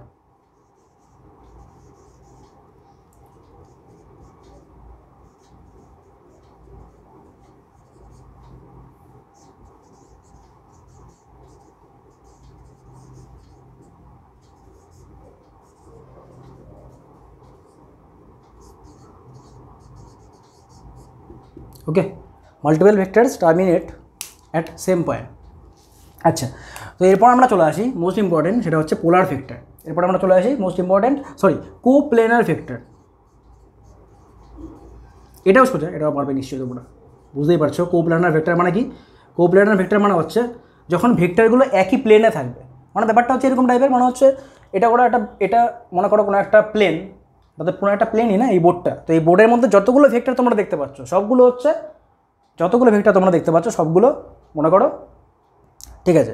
হ্যাঁ, আবার জেড ভেক্টরটা বলো না, কারণ জেড ভেক্টরটা হচ্ছে এই ডিরেকশানে আছে। তো মনে করো আমি যদি এই কোপ্লেনার ভেক্টরকে বোঝাই এখানে, তাহলে কী করে বোঝাবো? মনে করো এই একটা ভেক্টর, এই একটা ভেক্টর, তো একই প্লেনে যে ভেক্টরগুলো থাকবে সেগুলো হচ্ছে কোপ্লেনার ভেক্টর, বাস। সেগুলো ডিরেকশন সেমও হতে পারে, আলাদা হতে পারে, ম্যাগনিটিউড সেম হতে পারে, আলাদা হতে পারে, যা খুশি হতে পারে, একটা প্লেনে থাকা নিয়ে কথা বলা হচ্ছে কোপ্লেনার ভেক্টর। ওকে, তো এরপরে আমরা চলে আসি পোলার ভেক্টর, মোস্ট ইম্পর্টেন্ট। কি পোলার ভেক্টর 11 নম্বর গেল না, এরপরে চলে আসি 12 নম্বরে।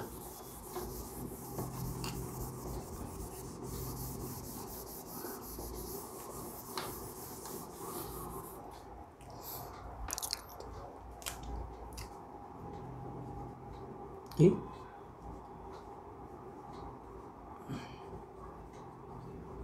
পোলার vector?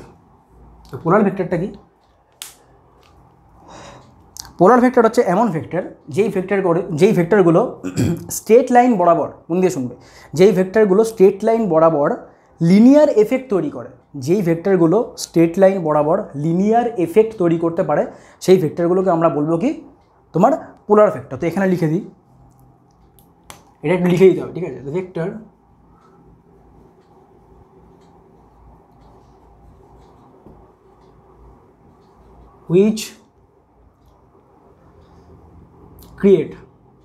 which can create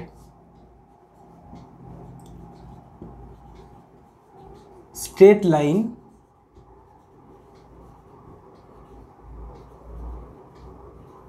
linear effect, ঠিক আছে, is called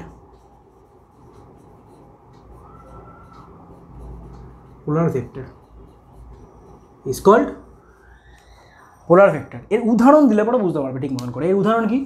এর উদাহরণ হচ্ছে ফোর্স, শুধু ফোর্স না, আরও অনেক কিছু বলছি। এর উদাহরণ কী হতে পারে? একটা হতে পারে ফোর্স, হতে পারে ভেলোসিটি, হতে পারে ডিসপ্লেসমেন্ট,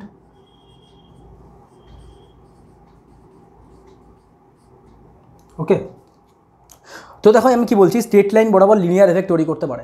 মনে করো এই একটা পেন রয়েছে, এই পেনটাকে মনে করো আমার ধাক্কা মারতে লাগবে। এই পেনটা আমার কাছে রয়েছে, মনে করো এই পেনটাকে ধাক্কা মারতে লাগবে। তাহলে কী করবো? আমি এখানে একটা ফোর্স প্রয়োগ করবো। এবার দেখো মন দিয়ে শোনো, এবার একটা জিনিস মন দিয়ে শোনো আর দেখো, যেই পয়েন্টে আমি ফোর্সটা অ্যাপ্লাই করছি, এই পয়েন্টে মানে পয়েন্ট অফ অ্যাপ্লিকেশন যেটা রয়েছে, মানে যেই ফোর্সটা আমি অ্যাপ্লাই করছি, এই ফোর্সটা তো আমি লিনিয়ারলি অ্যাপ্লাই করবো না, স্ট্রেট লাইন বরাবরই অ্যাপ্লাই করবো। এই ফোর্সটা আমি যে অ্যাপ্লাই করছি এটা তো স্ট্রেট লাইন বরাবরই অ্যাপ্লাই করতে লাগবে আমাকে। আমি তো এইভাবে অ্যাপ্লাই করতে পারবো না, এইভাবে অ্যাপ্লাই করতে কোনোভাবেই পারবো না, কোনোভাবেই সম্ভব না। যদি এইভাবে অ্যাপ্লাই করিও তাহলে পরে তার রেজাল্টেন্ট যে ফোর্সটা বেরোবে সেটা কিন্তু একটা স্ট্রেট লাইন বরাবরই এখানে অ্যাপ্লাই হবে। তার মানে আমি কি করছি, ফোর্স যে দিচ্ছি সেটা কিন্তু একটা স্ট্রেট লাইন বরাবরই যাচ্ছে, গিয়ে এখানে একটা লিনিয়ার এফেক্ট তৈরি করছে, ওকে। হ্যাঁ, লিনিয়ার এফেক্টের জন্য টর্ক তৈরি হবে ঠিকই, হয়তো ঘুরতেও পারে, সেটা চলে যাচ্ছে আবার তোমার ইসের ক্ষেত্রে, মানে অ্যাক্সিয়াল ভেক্টরের ক্ষেত্রে চলে যাচ্ছে, কিন্তু তৈরি হচ্ছে কার জন্য? তৈরি হচ্ছে কিন্তু সেই লিনিয়ার এফেক্টের জন্যই জিনিসটা। ওকে, তো এগুলো হচ্ছে উদাহরণ, ফোর্স হতে পারে, ভেলোসিটি হতে পারে, ডিসপ্লেসমেন্ট হতে পারে, ঠিক আছে। তো এটা গেল পোলার ভেক্টর। তো এরপরে আমরা চলে আসি অ্যাক্সিয়াল ভেক্টর। তো অ্যাক্সিয়াল ভেক্টর জিনিসটা কি সোজা, অ্যাক্সিয়াল ভেক্টর জিনিসটা কি, অ্যাক্সিয়াল ভেক্টর জিনিসটা হচ্ছে যখন যে পোলার ভেক্টরগুলো রয়েছে, মন দিয়ে শুনবে, এই যে পোলার ভেক্টরগুলো রয়েছে, এই পোলার ভেক্টরগুলোর সাহায্যে যখন রোটেশনাল মোশন তৈরি হয়, এই পোলার ভেক্টরগুলোর সাহায্যে যখন রোটেশনাল মোশন বা রোটেশনাল এফেক্ট তৈরি হয় কোনো একটা অবজেক্টের ক্ষেত্রে, তখন রোটেশনাল অ্যাক্সিস বরাবর যে ভেক্টরগুলো থাকে, ঠিক আছে, মনে করো কোনো একটা চাকতি রয়েছে, মন দিয়ে শুনবে কিন্তু, ঠিক আছে, মন দিয়ে শুনবে, যে এই পোলার ভেক্টরগুলোর জন্য যে রোটেশনাল এফেক্ট তৈরি হয় কোনো একটা অবজেক্টের মধ্যে, সেই অবজেক্টে রোটেশনাল অ্যাক্সিস বরাবর যে ভেক্টরগুলো থাকে তাদেরকে বলা হয় কি, তোমার অ্যাক্সিয়াল ভেক্টর, অ্যাক্সিস বরাবর, ঠিক আছে। তো মনে করো আমার কাছে একটা চাকতি রয়েছে, এই চাকতিটা মনে করো এই অ্যাক্সিসের সাপেক্ষে ঘুরতে পারে। তো অ্যাক্সিসের সাপেক্ষে ঘোরার জন্য আমার কি দিতে লাগবে, আমার তো একটা পোলার ভেক্টর অ্যাপ্লাই করতে লাগবে। তো মনে করো পোলার ভেক্টরটা আমি এখানে অ্যাপ্লাই করছি, ঠিক আছে, এইভাবে চাকতিটাকে ঘোরাচ্ছি, এইভাবে আমি ফোর্সটাকে অ্যাপ্লাই করলাম। তো ফোর্সটাকে যখনই অ্যাপ্লাই করলাম তখন চাকতিটা ঘুরতে শুরু করে দিল। তো চাকতিটা যখনই ঘুরতে শুরু করে দিল তখন তার মধ্যে একটা কী তৈরি হচ্ছে, রোটেশনাল মোশন তৈরি হচ্ছে। তার মানে কার জন্য তৈরি হচ্ছে, পোলার ভেক্টরের জন্য তৈরি হচ্ছে। তো এখানে লিখে দিচ্ছি আমি, এখানে কি হচ্ছে, পোলার ভেক্টর অ্যাপ্লাই হচ্ছে, পোলার ভেক্টর যেই অ্যাপ্লাই হচ্ছে, এই অ্যাপ্লাইয়ের জন্য কি তৈরি হচ্ছে, একটা রোটেশনাল এফেক্ট তৈরি হচ্ছে। কি হচ্ছে, একটা রোটেশনাল এফেক্ট। তো রোটেশনাল এফেক্ট যেই তৈরি হলো, মন দিয়ে শুনবে, রোটেশনাল এফেক্ট যেই তৈরি হলো, তেমনি এই রোটেশনাল অ্যাক্সিস বরাবর যেই ভেক্টরটা আমরা পাবো তাকে বলা হয় কি, তাকে বলা হয় অ্যাক্সিয়াল ভেক্টর। তো ভেক্টর অ্যালং রোটেশনাল অ্যাক্সিস, ওকে, ভেক্টর অ্যালং রোটেশনাল অ্যাক্সিস, যে ভেক্টর পাবো তাকে কি বলবো, অ্যাক্সিয়াল ভেক্টর। এর উদাহরণ দেওয়া যায়, উদাহরণ দিলে পরে বুঝতে পারবে। এর উদাহরণ হচ্ছে অ্যাঙ্গুলার ডিসপ্লেসমেন্ট, অ্যাঙ্গুলার ভেলোসিটি, এগুলো হচ্ছে সব অ্যাক্সিয়াল ভেক্টরের উদাহরণ। তো উদাহরণ কী হতে পারে, এক্সাম্পল হতে পারে তোমার কি বলছিলাম, অ্যাঙ্গুলার ডিসপ্লেসমেন্ট,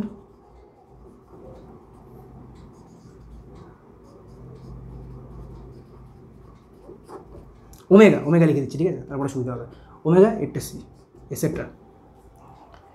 ওকে, তো এগুলো হলো অ্যাক্সিয়াল ভেক্টরের এই অ্যাক্সিয়াল ভেক্টর সম্পর্কে আলোচনা। তো এই গেল আমাদের ভেক্টরের ক্লাসিফিকেশন, ঠিক আছে, এই গেল আমাদের ভেক্টরের ক্লাসিফিকেশন। এইগুলো মনে রাখলে যথেষ্ট, আর কিছু মনে রাখতে লাগবে না, এর থেকে বেশি কিছু হয়তো আসবেও না, ঠিক আছে। তো এই 13টা যে ভেক্টর আমি বললাম এইমাত্র, ঠিক আছে, এগুলো কিন্তু সবগুলো ইম্পর্টেন্ট, প্রত্যেকটা জিনিসের আসলে আমাদের মনে রাখতে লাগবে প্রপার্টিসগুলো, ঠিক আছে। এখান থেকে যদি কোশ্চেন আসেও ওই হয়তো একটা কি দুটো কোশ্চেন আসতে পারে, তবুও খুব কম চান্স রয়েছে এখান থেকে কোশ্চেন আসে, কারণ এগুলো হচ্ছে খুব বেসিক লেভেলের, খুব বেসিক লেভেলের। আজকে আমি শুরুই করিনি কিছু ভেক্টর সম্পর্কে, জাস্ট বেসিক লেভেল আমি বোঝালাম, ঠিক আছে। আচ্ছা, একটা জিনিস দেখো, আমি এরপর আরেকটা জিনিস পড়াবো, ছোট্ট একটা জিনিস, একদম ছোট্ট একটা জিনিস পড়াবো, তারপরে দুটো অঙ্ক করাবো। তো দুটো অঙ্ক করি আমরা আমাদের আজকের চ্যাপ্টারটা, মানে আজকের টপিকটা আমরা শেষ করবো, ঠিক আছে। এরপরে যেটা করাবো সেটা হচ্ছে অ্যাঙ্গেল। এই অ্যাঙ্গেলটা খুব মন দিয়ে বুঝবে, ঠিক আছে। অ্যাঙ্গেল অফ টু ভেক্টরস,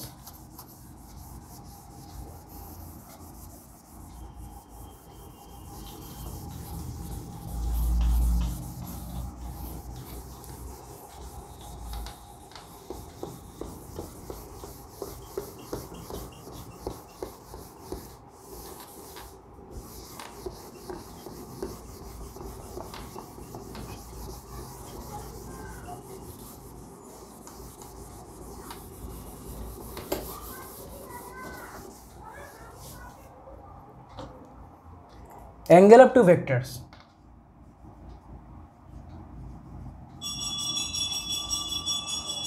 না অ্যাঙ্গেল অফ ভেক্টরস লিখে। তো অ্যাঙ্গেল অফ ভেক্টরস বলতে আমরা কী বুঝবো, দেখো অ্যাঙ্গেল অফ ভেক্টরস বলতে আমরা কী বুঝবো, এর আগে প্রথমে একটা জিনিস বলে নিই, সেগুলো হচ্ছে একটা ভেক্টরকে আমরা কীভাবে নির্দেশ করি, একটা তীরচিহ্নের মাধ্যমে। তো একটা ভেক্টরকে আমরা একটা তীরচিহ্নের মাধ্যমে, 1 মিনিট দাঁড়াও, কালিটা ভরে নিই জাস্ট, তো অসুবিধা হচ্ছে।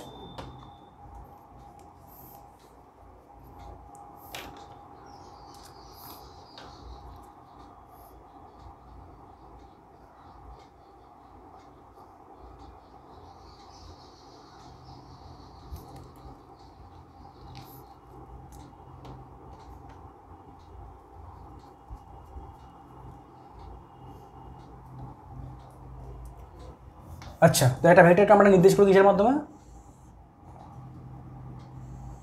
তীরচিহ্নের মাধ্যমে, ঠিক আছে। বোঝা যাচ্ছে?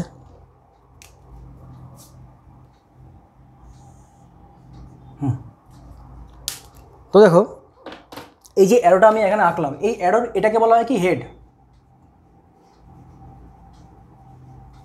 আর এটাকে বলা হয় কি টেল। ওকে, ঠিক আছে, এটাকে বলা হয় হেড, এটাকে বলা হয় টেল। ওকে, তো এবারটা চলে আসি অ্যাঙ্গেলে। অ্যাঙ্গেলে আমরা কী করে বোঝাবো? অ্যাঙ্গেলে আমরা বোঝাবো যখন দুটো ভেক্টর, মন দিয়ে শুনবে, যখন দুটো ভেক্টর বা দুটো ভেক্টরের টেল অথবা দুটো ভেক্টরের হেড যখন একটা পয়েন্টে এসে মিলিত হয়, আমি কি বললাম, যখন দুটো ভেক্টরের টেল অথবা দুটো ভেক্টরের হেড একটা পয়েন্টে এসে মিলিত হয়, তখন ভেক্টর দুটোর মধ্যে যে সবচেয়ে ছোট অ্যাঙ্গেলটা তৈরি হচ্ছে, সবচেয়ে ছোট যে অ্যাঙ্গেলটা তৈরি হচ্ছে তাকে আমরা বলবো কি দুটো ভেক্টরের অ্যাঙ্গেল। ওকে, যেমন ব্যাপারটা হচ্ছে এরকম টাইপের, মনে করো দুটো ভেক্টর রয়েছে এই আর এই। তো এখানে দেখেই বুঝতে পারছো যে দুটো ভেক্টরের কিন্তু যে টেল রয়েছে, এই টেল দুটো কিন্তু একসাথে কোইনসাইড করেছে বা টেল দুটো একটা পয়েন্টে এসে মিলিত হয়েছে। এবার দেখো এখানে দুটো অ্যাঙ্গেল রয়েছে, মন দিয়ে দেখবে কিন্তু, হ্যাঁ এখানে কিন্তু দুটো অ্যাঙ্গেল রয়েছে, একটা হচ্ছে এই অ্যাঙ্গেলটা আর একটা রয়েছে এই অ্যাঙ্গেলটা। তো কোন অ্যাঙ্গেলটাকে আমরা নেব? ঠিক আছে, তো আমরা নেব এই অ্যাঙ্গেলটাকে, অর্থাৎ ছোটো অ্যাঙ্গেলটাকে আমরা নেব। ঠিক আছে, তো এটা মনে করো থিটা, আর এটা হচ্ছে 360 ডিগ্রি মাইনাস থিটা। ঠিক আছে, তো দেখো বুঝতেই পারছো দেখে এখান থেকে যে 360 ডিগ্রি মাইনাস থিটা যেটা আছে সেটা কিন্তু থিটার থেকে অনেক বড়। ঠিক আছে, বা থিটার থেকে বড়। তাহলে এবার আমরা কোন অ্যাঙ্গেলটা নেব? থিটা অ্যাঙ্গেলটাকে কিন্তু আমরা এখান থেকে নেব। হ্যাঁ, হতে পারে এই থিটা অ্যাঙ্গেলটা অ্যাকিউট অ্যাঙ্গেল হতে পারে, অথবা হতে পারে অবটিউজ অ্যাঙ্গেল। মানে ব্যাপারটা হচ্ছে এরকম টাইপের, যদি এই থিটার মান 90 ডিগ্রি থেকে কম হয় তাহলে এবার আমরা কী করবো? ওটাকে কী বলবো? অ্যাকিউট অ্যাঙ্গেল বলবো। যদি থিটার মান 90 ডিগ্রি থেকে বেশি হয় তাহলে আমরা সেটাকে কী বলবো? অবটিউজ অ্যাঙ্গেল বলবো, 180 থেকে কম। ঠিক আছে, তো থিটার যে মান সেটা অ্যাকিউটও হতে পারে। ওকে, অ্যাকিউট মান কি লিখলাম রে, আর 90 ডিগ্রিও হতে পারে। তো অ্যাকিউট লিখি আর অবটিউজ লিখি, বাস, আর লিখতে হবে না। ওকে, তো এটা গেল টেল টু টেল। তো এরকম হতে পারে জিনিসটা।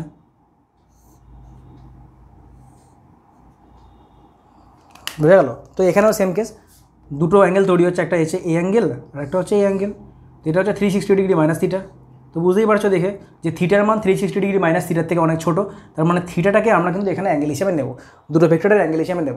এবার প্রশ্নটা হচ্ছে যে আমরা যখন ভেক্টর দেখি তখন এইভাবেই তো ভেক্টর নাও দেখতে পারি না, যে দুটো ভেক্টর রয়েছে টেল টু টেল, আবার দুটো ভেক্টর রয়েছে হেড টু হেড, এরকম নাও থাকতে পারে ভেক্টর দুটো এমনও থাকতে পারে যে মনে করো একটা ভেক্টর রয়েছে এরকম টাইপের, আরেকটা ভেক্টর রয়েছে এমন টাইপের। মানে ব্যাপারটা হচ্ছে এরকম টাইপের ঠিক, যে এখানে কী হচ্ছে দেখো, এখানে একটার হেড থেকে একটা টেল বেরিয়েছে, মানে একটা টেল যেখানে এসে শেষ হয়েছে সেখানে একটার হেড এসে মিলিত হয়েছে। তাহলে এবার আমরা কী করব? ঠিক একই পন্থা অবলম্বন করব। কি পন্থা? হয় দুটো ভেক্টরকে আমরা এমন করে আঁকবো যাতে দুটো ভেক্টরের টেল দুটো এক পয়েন্টে এসে মিলিত হয়, অথবা দুটো পয়েন্টের হেড দুটো এক পয়েন্টে এসে মিলিত হয়। তো এটাকে আমরা কী করবো? দেখো খুব সিম্পল ব্যাপার, আমি এই যে ভেক্টরটা আছে, এই ভেক্টরটাকে আমি এইখানে আঁকলাম, এই ভেক্টরটাকে আমি এখানে আঁকলাম। তো দেখো এই ভেক্টরটাকে যখনই আমি এখানে আঁকলাম তো বুঝতেই পারছো দেখে যে এই ভেক্টরের সঙ্গে এই যে ভেক্টর, এই দুটো ভেক্টর দেখো এই পয়েন্টে অর্থাৎ টেল বরাবর কিন্তু মিলেছে। তো টেল বরাবর যেই মিলেছে, তো এই দুটো ভেক্টরের যে সবচেয়ে ছোটো অ্যাঙ্গেল সেটা কোনটা হবে? এটা হবে, তাই তো? তো এটা মনে করো থিটা। তো থিটাটাকে আমরা কী বলবো? এই দুটো ভেক্টরের অ্যাঙ্গেল। আর একটা জিনিস মাথায় রাখবে যে ভেক্টরকে কিন্তু আমরা একই প্লেনের মধ্যে, মন দিয়ে শোনো, ভেক্টরকে কিন্তু আমরা একই প্লেনের মধ্যে যেখানে খুশি সেখানে সরাতে পারি, কিন্তু আমাদের খেয়াল রাখতে লাগবে যাতে ভেক্টরের ডিরেকশন না বদলায় এবং ভেক্টরের ম্যাগনিটিউড না বদলায়। তার মানে এই যে তীর চিহ্নটাকে আমি ডটের মাধ্যমে প্রকাশ করে এখানে আনলাম, এখানে আনার পরেও দেখো ভেক্টর কিন্তু সেমই রয়েছে। কেন সেম রয়েছে? কারণ দেখো এই ডিরেকশন সেম, তাই তো? আবার দেখো ম্যাগনিটিউডও সেম রয়েছে, বুঝতেই পারছো, কারণ এটার যা মাপ, এটার মোটামুটি মাপ পাই আমি করেছি। তার মানে এখান থেকে আমরা বুঝতে পারছি যে টেল টু টেল যেহেতু মিলিত হয়েছে, তো এই দুটো ভেক্টরের মধ্যে যে অ্যাঙ্গেল সেটা হচ্ছে থিটা। মনে করো এরকম যদি থাকে তাহলে পরে কী করবে তোমরা? মনে করো এরকম দুটো ভেক্টর রয়েছে, ঠিক আছে, তো এটা হচ্ছে এ ভেক্টর আর এটা মনে করো বি ভেক্টর। তো এবার বলা হলো যে প্রত্যেকটা ভেক্টরের মধ্যে অ্যাঙ্গেল কত করে। তো এখানে দেখো কটা ভেক্টর রয়েছে, ঠিক আছে, ভি ভেক্টর রয়েছে, তো এটাকে আমরা কী বলবো? মাইনাস ভি ভেক্টর বলবো।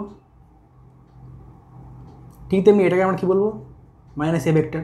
আর এটা হচ্ছে ফিক্সড পয়েন্ট। তো এখানে যদি এ ভেক্টর আর বি ভেক্টরের মধ্যে অ্যাঙ্গেল থিটা হয় তাহলে পর বাদ বাকি অ্যাঙ্গেলগুলো কী হবে? তো দেখো এখানে আস্তে আস্তে করে আমি একটা করে লিখছি, এক নম্বরে এখানে কি বলছি যে এ আর বি এর মধ্যে যে অ্যাঙ্গেল এ আর বি সেটা কত? সেটা হচ্ছে অনলি থিটা। 2 নম্বরে চলে আসি। 2 নম্বরে দেখো, মনে করো আমি যদি বলি যে এ আর মাইনাস বি এর মধ্যে যে অ্যাঙ্গেল, এ আর মাইনাস বি এর মধ্যে যে অ্যাঙ্গেল সেটা কত, সেটা হচ্ছে এইটা, তাই তো? তো এইটা কত, 180 ডিগ্রি মাইনাস থিটা। সহজ না? খুবই সহজ। তো 180 ডিগ্রি মাইনাস থিটা। ওকে, ঠিক তেমনি আমি যদি বলি যে মাইনাস এ ভেক্টর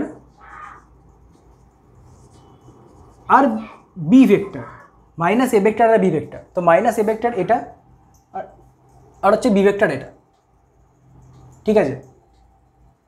তো মাইনাস এ ভেক্টর এটা, বি ভেক্টর এটা, তো এর মধ্যে অ্যাঙ্গেল কত, 180 ডিগ্রি মাইনাস থিটা।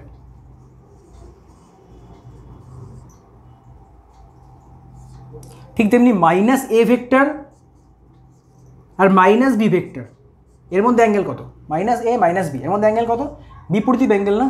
তো এটাও থিটা। ওকে, বুঝতে পেরেছো? তো এইভাবে আমরা অ্যাঙ্গেলগুলোকে বর্ণনা করতে পারি, tail to tail, head to head. যদি টেল টু টেল বা হেড টু হেড না থাকে তাহলে পরে আমরা কী করবো, ডটের মাধ্যমে সেটাকে প্রথমে সরিয়ে নিয়ে আসবো বা এমনি সরিয়ে নিয়ে আসবো, সরিয়ে এনে সেটাকে টেল টু টেল প্রথমে করবো, করে দেখবো এর মধ্যে ছোটো অ্যাঙ্গেল কোনটা, তো সেই ছোটো অ্যাঙ্গেলটা হবে এই দুটো ভেক্টরের মধ্যে অ্যাঙ্গেল। ঠিক আছে, তো এরপরে আমি দুটো অঙ্ক করবো, যেমন বলেছিলাম আমরা দুটো অঙ্ক করবো, দুটো অঙ্ক করে আজকের টপিক আমরা শেষ করবো। তো এইভাবে কিন্তু আমাদের পুরো সিরিজ নিটের জন্য এগোতে থাকবে। ওকে, পুরো সিরিজ আমাদের এগোতে থাকবে।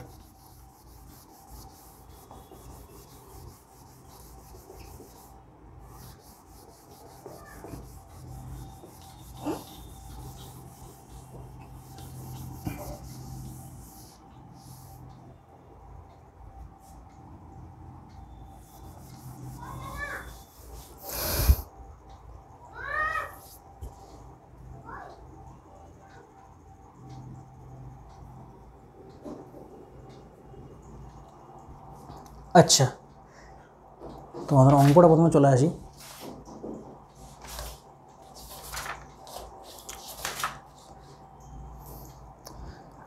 অঙ্কটা কিছুই না, একদমই সোজা অঙ্ক, কারণ এখান থেকে অঙ্ক বেশি কঠিন আসে না, এই মানে এই পার্টটা থেকে, এই পার্টগুলো থেকে, কারণ অঙ্ক এর মধ্যে অন্তত অঙ্ক বলতে গেলে কিছু নেই। ঠিক আছে, তো মনে করে একটা অঙ্ক তোমাদেরকে এরকম টাইপের দিয়েছে যে তোমার কাছে একটা ইউনিট ভেক্টর রয়েছে, তো ইউনিট ভেক্টরের মনে করো প্রকাশ করছি এ ক্যাপ দিয়ে। তো মনে করো এখানে এ ক্যাপ বলা আছে এরকম টাইপের যে 0.5 I cap plus 0.8 J cap plus C K cap, তো এরকম মনে করো বলা আছে, এটা হচ্ছে ইউনিট ভেক্টর। ওকে, তো এবার আমাকে বের করতে বলেছে মনে করো সি এর value, the value of C. তো তোমরা প্রথমে এটাকে পজ করো তোমরা প্রথমে নিজেরা ট্রাই করো, তারপরে আমার সঙ্গে মিলিয়ে নাও। তো ভ্যালু অফ সি এটা তোমাকে বের করতে বলেছে, তো এটা কী করে বের করবো, খুব সিম্পল। তোমরা জানো যে ইউনিট ভেক্টরের যে ভ্যালু হয়, ম্যাগনিটিউড হয়, সেটা কী হয়, 1 হয়। তার মানে আমরা কী করবো, ম্যাগনিটিউড থেকে এ সি এর ভ্যালুটা বের করবো। তো বুঝতেই পারছো যে এর এই ভেক্টরের ম্যাগনিটিউড আমরা কী করে বের করবো, এর প্রত্যেকটা স্কোয়ার করে তার রুট করে দেবো। তো প্রত্যেকটা স্কোয়ার করে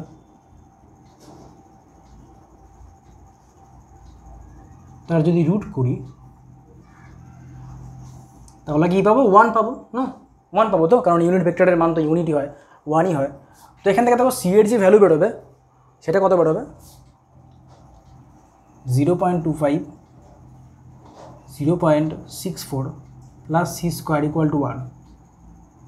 তো সি স্কোয়ার ইকুয়াল টু কত বেরোচ্ছে দেখো, 9 8 0.89, তো 1 মাইনাস 0.89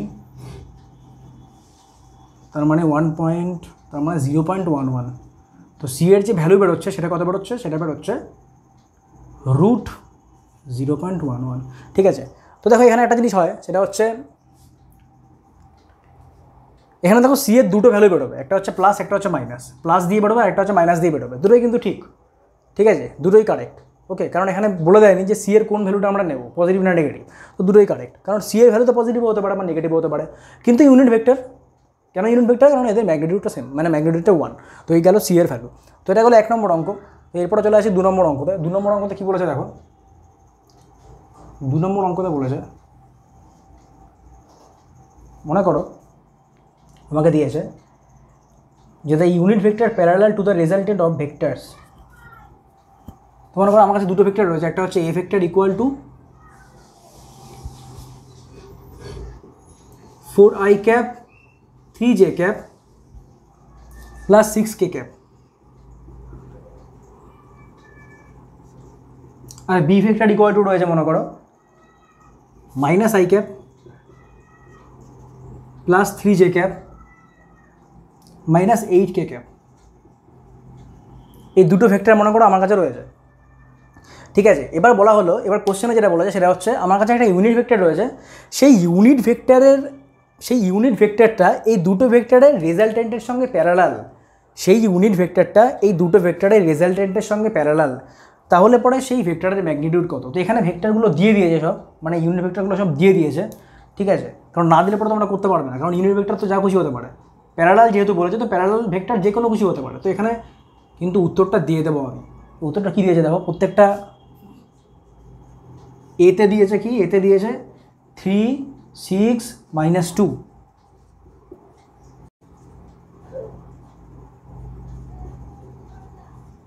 বিতে কি দিয়েছে, বিতে দিয়েছে 3, 6, 2,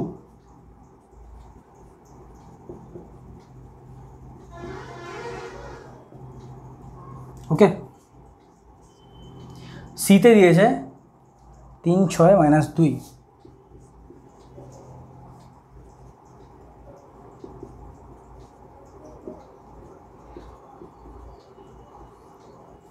ঠিক আছে। আর ডিতে দিয়েছে 3, -6, 2।